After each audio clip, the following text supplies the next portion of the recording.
omanyi You know,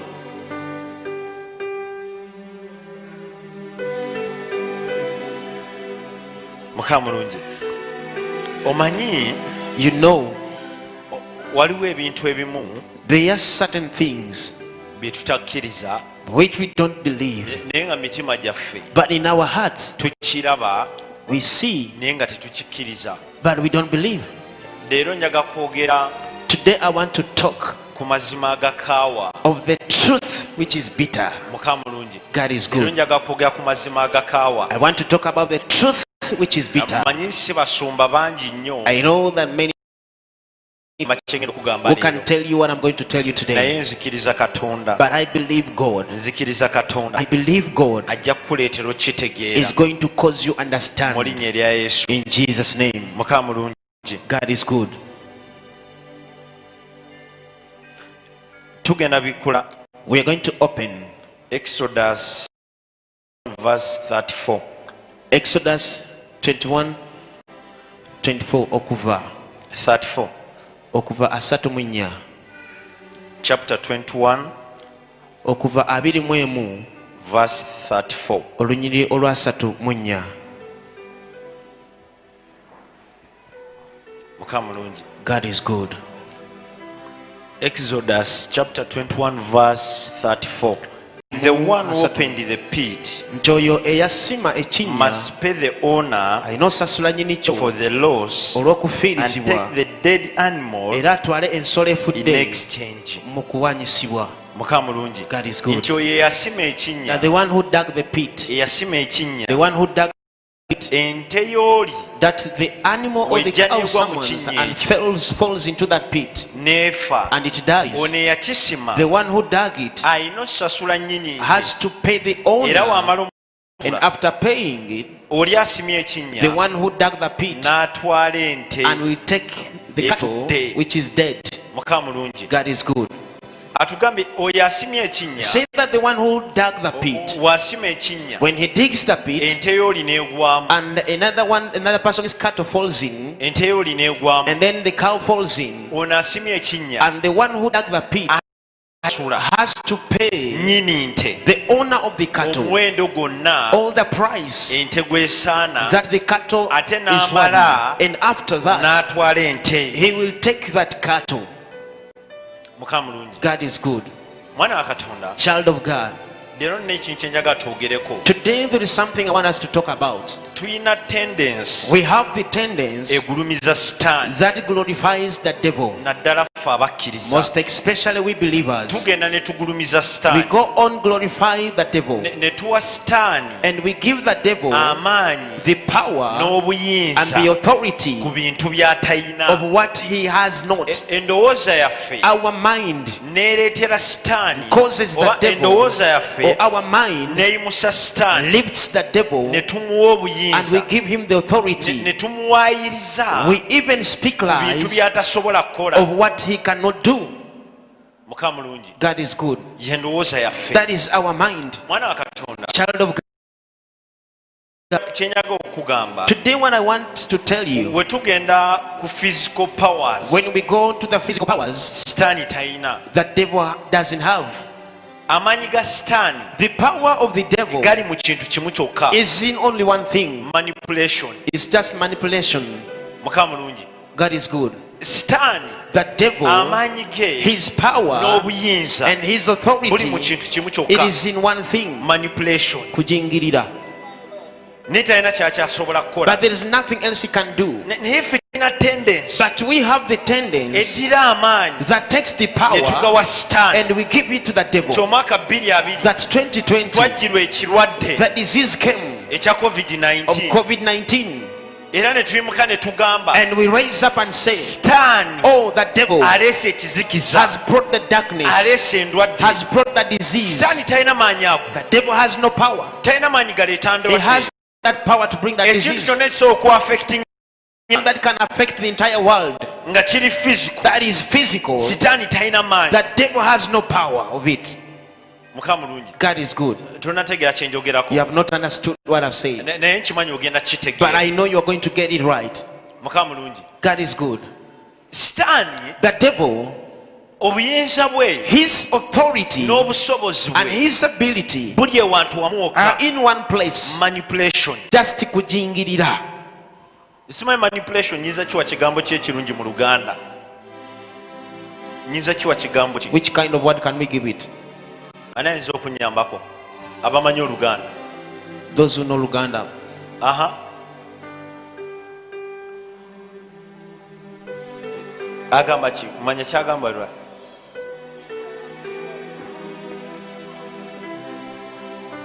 Kutiisa-tiisa. Asi kutiisatiisa. Manipulation. Manipulation. Sikujinga. Kiba. Ani ayinza okunyambako? Njaga ekigambo ekirungi mu Luganda ekiyinza okutegeeza manipulation. Okweyambisa oba Okweyambisa. No. Njagala ekigambo kimu kyokka. Okutabulatabula.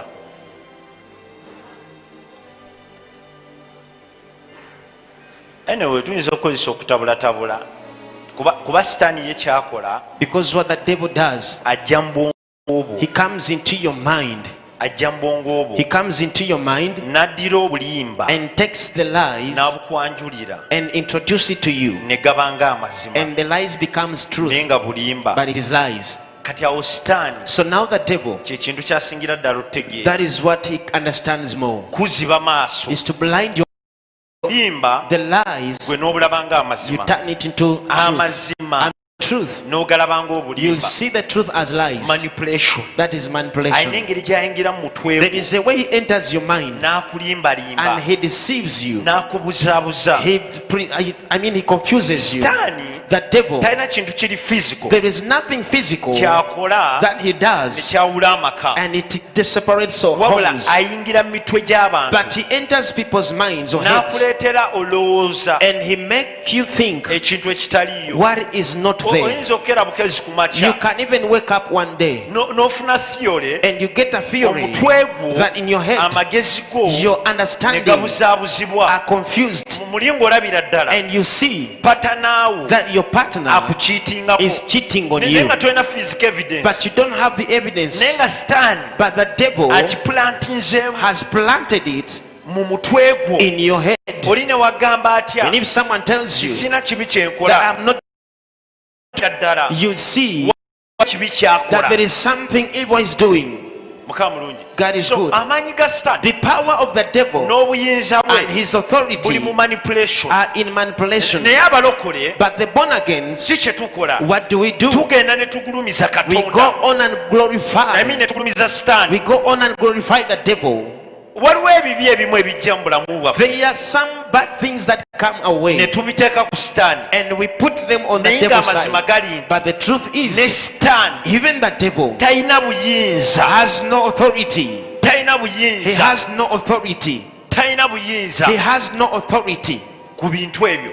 of that thing. Sitaani tebakulimbanga Let no one lie to nti you alina amaanyi that the devil has power agasobola okukeera ku makya that can wake a day n'aleeta endwadde and brings a disease nga gye tulina essaawa zino like the one we have now, eya coronavirus. this coronavirus, N'aleeta endwadde and eyo he brings that disease n'ebuna ensi and yonna. it goes over the entire Ekyo world. tebakulimba. Let no one lie.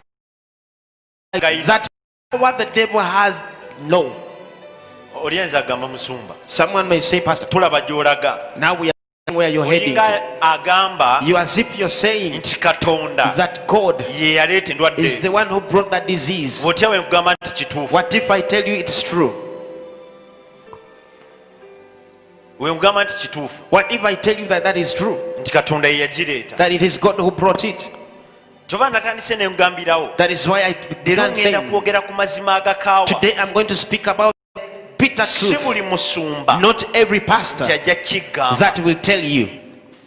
Si buli musumba tajja kiggamba. Not every pastor will mention it to you. Bajjakkanya kimu kugamba. They will always tell you Yayagala ensi. that he loved the world. Olw'okuba ayagala ensi. Because he loved the world, N'atuweereza omwana gave us w'omwana. his only begotten son. Katonda atwagala. God loves us. Yes, Katonda It is atwagala. true, God loves us. Ffe twakula batugamba. We grew up telling Omuzadde us atwala obudde. that the parent who takes time n'alaba ensobi yo and akubonereza punishes you yakwagala, is the one who loves you. alaba ensobi The yo one who sees your mess and he n'atakubonereza doesn't punish you, oyo takwagala. he doesn't love you. So wombuuza So when you ask me ddala kituufu that is it true Katonda yaleeta endwadde that eno, God brought that ngenda pandemic, kugamba 10 ku I'll tell kinnaakyo you 100%. Katonda ye It yagireeta. is God who brought it Bwe to tuba cause it. tukkiriza atwagala If we believe that he loves era us tukkiriza and we believe bwe tukola ensobi that when we mess up ng'omuzadde as a parent, alina he otubonereza. has to punish us. Mukama mulungi. God is Ese buli good. musoma nti ajja kigamba Not every pastor that will tell you, naye nga bakimanyi, but they know it. bakimanyi. They know. Ebiseera ebisinga Most times, Katonda aleeta ebintu bye God brings these things ng'alina kyagala otulaga, that he wants to reveal some ng'alina things to us. kyagala okukebera mu ffe. There's something he wants to cross-check in Kiki us. kye nabagamba, Is what I told bwe you. tugenda mu manipulation, kuba omuntu yenna Because any person asobola okumanipuletinga who omulala, can manipulate another oba person, mugezi nnyo, you are wise. oba mugezi nnyo. You are always wise. Waliwo abantu be bafera, There are some people they oli call, najja and someone comes n'atakkaka and he will not force you. n'atuula He will naawe sit with you n'abako ddiiru gy'akusomera, and then he will read to you a Muli certain deal. mutima. And inside your heart, n'owulira nti akulimba, you'll feel that he's lying to naye you. engeri gy'akikwanjulidde But the way he has introduced it to you, n'olaba nti oba kale kiyinza you'll see, okukola. oh, maybe it may work. N'omubuuza twetaaga ssente mmeka And you okikola? ask, how much do we need to do it? n'agamba twetaaga They akakadde, say we need $1 million, nga tokayina and you don't have it. n'oweewola. You go on borrowing. Mukama mulungi, God is good. n'okwata akakadde And you get that $1 million, n'okamuwa you give it to that person. n'akuba ku mutwe. And then that person will. Omuntu yenna amanipulating omulala And the person who manipulates the aba other mugezi nnyo will nnyo always nnyo. be wise. Gwe tosobola manipulate Satan, You cannot manipulate the devil. tosobola. You can't.